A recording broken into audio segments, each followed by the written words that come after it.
अस्सलामुअलैकुम वरहमतुल्लाहि वबरकातुहू। उम्मीद है कि आप सब बख़ैर होंगे। जैसा कि आपको मालूम है कि मैं स्पोकन क्लास के नाम से एक क्लास चलाता हूँ, जिसके अंदर कभी मखसूस इंग्लिश के अल्फाज, इसी तरीके से कभी कभी इंग्लिश के सेंटेंसेस को लेकर आपके सामने हाज़िर होता रहता हूँ, ताकि इसके ज़रिए से आपकी ज़बान अच्छी हो सके। तो आज मैं आप लोगों के लिए बहुत ही शानदार कुछ मुख्तसर सेंटेंसेस को लेकर आपके सामने हाज़िर हुआ हूँ। इससे पहले कि सबक को शुरू करें, मेरी आपसे दरख्वास्त है कि अगर अभी तक आपने मेरे चैनल को सब्सक्राइब नहीं किया है तो कर ले और बेल आइकन को भी दबा दे, ताकि आने वाली मज़ीद वीडियोज़ आप तक आसानी के साथ पहुँच सके और आप अपने सबक को अच्छी तरीके से हासिल कर सके। तो चलिए सबक को शुरू करते हैं। सबसे पहला जुमला है, ये इंग्लिश के कुछ सेंटेंसेस है जिसका आप हेडिंग कह सकते हैं, यूज़फुल सेंटेंसेस के नाम से आप इसका हेडिंग लगा सकते हैं।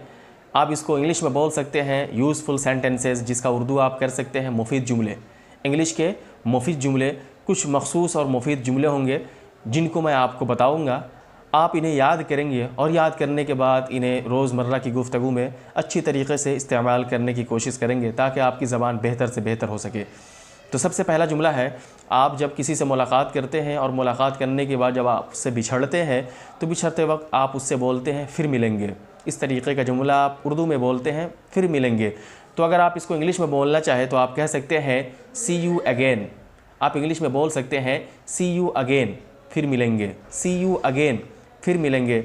इसी तरीके से आप जब बहुत खुश होते हैं, आप जब बहुत ज़्यादा खुश होते हैं तो उस वक्त में आप बोलते हैं मैं बहुत खुश हूँ। उर्दू में बोलते हैं मैं बहुत खुश हूँ। अगर आप इसको इंग्लिश में बोलना चाहें तो आप कह सकते हैं I am very glad, I am very glad, मैं बहुत खुश हूँ। क्या बोलेंगे? आई एम वेरी ग्लैड, मैं बहुत खुश हूँ।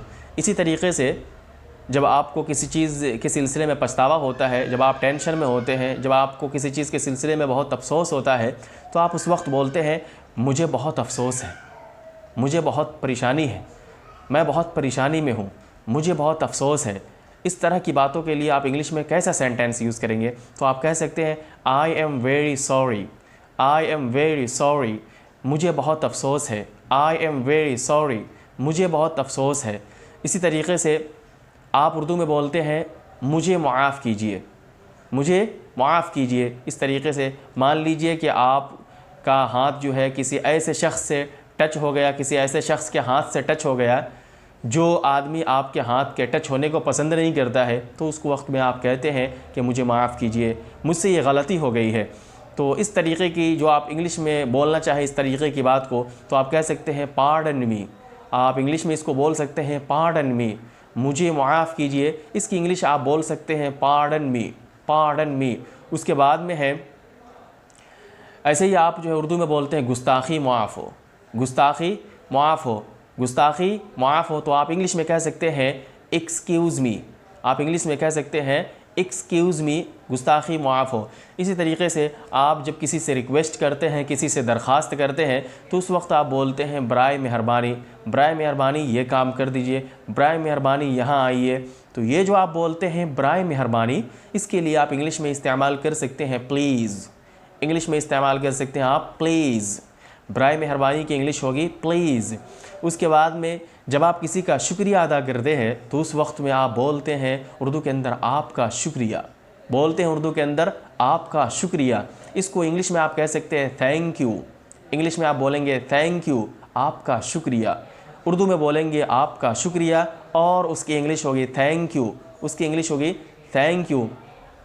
ऐसे ही आप उर्दू में बोलते हैं क्या आप समझे। आप किसी को कोई बात समझाते हैं, उसके बाद में आप उससे क्वेश्चन करते हैं कि क्या आप समझे, उससे सवाल करते पूछते हैं क्या आप बात समझ गए, क्या आप समझे। इस तरीके की जो बात बोलते हैं उसको अगर आप इंग्लिश में बोलना चाहें तो आप कह सकते हैं do you understand, do you understand, क्या आप समझे, डू यू अंडरस्टैंड, क्या आप समझे। ऐसे ही आप बोलते हैं उर्दू के अंदर जैसी आपकी मर्ज़ी, जैसी आपकी ख्वाहिश, जैसी आपकी चाहत। इस तरीके से आप उर्दू में बोलते हैं जैसी आपकी मर्ज़ी, जैसी आपकी ख्वाहिश, जैसी आपकी चाहत। इस तरीके का जो उर्दू का सेंटेंस होता है उसके लिए आप इंग्लिश में कह सकते हैं as you wish, as you wish. इसी तरीके से दूसरी तरीके से भी बोल सकते हैं as you like, as you like, as you wish, as you like, as you wish. इन दोनों तरीक़ों से आप बोल सकते हैं उर्दू के अंदर, जिसको आप उर्दू में कहेंगे जैसी आपकी मर्ज़ी, जैसी आपकी चाहत। उसके बाद में है मैं आपसे दरख्वास्त करता हूँ। आप उर्दू में बोलते हैं मैं आपसे दरख्वास्त करता हूँ। अगर आप इसको इंग्लिश में बोलना चाहे तो आप कह सकते हैं I request you, I request you, मैं आपसे दरख्वास्त करता हूँ। आई रिक्वेस्ट यू, मैं आपसे दरख्वास्त करता हूँ। उसके बाद का सेंटेंस है, इस तरीके का जुमला आप बोलते हैं कि मुझे बहुत भूख लग रही है, मुझे बहुत भूख लग रही है। अगर इसको आप इंग्लिश में बोलना चाहें तो कह सकते हैं आप I am very hungry, I am very hungry, मुझे बहुत भूख लग रही है। आई एम वेरी हंग्री, मैं बहुत भूखा हूँ, मैं बहुत भूखी हूँ, मुझे बहुत भूख लग रही है। उसके बाद में है मैं तैयार हूँ। इंग्लिश में अगर आप उर्दू में बोलते हैं कि मैं तैयार हूँ, उसकी इंग्लिश बनाना चाहे तो आप कह सकते हैं I am ready, I am ready, मैं तैयार हूँ। ऐसे ही आप कहते हैं आओ बाहर चले।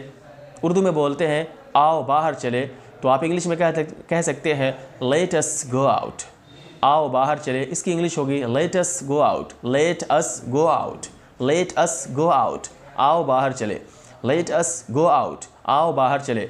ऐसे ही मेरा इंतज़ार कीजिए। आप उर्दू में बोलते हैं मेरा इंतज़ार कीजिए, तो आप इंग्लिश में इसको कह सकते हैं wait for me, wait for me, मेरा इंतज़ार कीजिए, वेट फॉर मी, मेरा इंतज़ार कीजिए। इसी तरीके से आप बोलते हैं किस लिए, किस लिए, मेरा इंतज़ार कीजिए आपने कहा तो सामने वाला कहता है किस लिए, ये पूछता है किस लिए, तो आप इसकी इंग्लिश कह सकते हैं फॉर व्हाट, किस लिए, फॉर व्हाट, किस लिए, फॉर व्हाट, किस लिए। उसके बाद में है कि जनाब मुझे बताइए। आप बोलते हैं उर्दू के अंदर हुजूर वाला मुझे बताइए, जनाब मुझे बताइए, मुझे समझाइए, तो आप कह सकते हैं please tell me, please tell me, जनाब मुझे बताइए, प्लीज़ टेल मी, जनाब मुझे बताइए। मेरे प्यारे स्टूडेंट्स, तो ये रहे कुछ अल्फाज और कुछ सेंटेंसेस जो मैंने अभी आपको बताए।